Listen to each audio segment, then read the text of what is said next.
सर्दियाँ आते ही सबको कोल्ड कफ ये सारी प्रॉब्लम शुरू हो जाती है। तो ये मैंने मेरे लिए काढ़ा बनाया है। इसके लिए मैंने फ्रेश प्लांट से अजवाइन की लीव्स ली है और एक बे लीफ यानी तेज पत्ता लिया है, अजवाइन की लीव्स जो मैंने अभी तोड़ी थी, थोड़ी सी हल्दी, काली मिर्च पाउडर, थोड़ा सा काला नमक और सौंफ और जीरा, साबुत धनिया और दालचीनी का टुकड़ा और थोड़ी सी अदरक ग्रेट करी, ये सब चीज़ें ली है मैंने।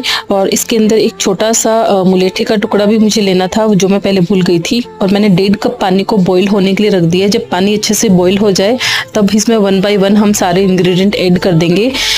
तुलसी मैं इसमें नहीं ऐड करती हूँ, क्योंकि जो तुलसी महारानी है वो पूजनीय है, उन्हें इस तरीके से बॉईल करके पका के नहीं खाया जाता है। जब तक वो मेरा बॉईल हो रहा है, मैंने इस कप के अंदर थोड़ा सा हनी ऐड किया है। जब ये एकदम 1.5 कप का 1/4 कप रह जाए तब हम इसको स्ट्रेन करके और गरम गरम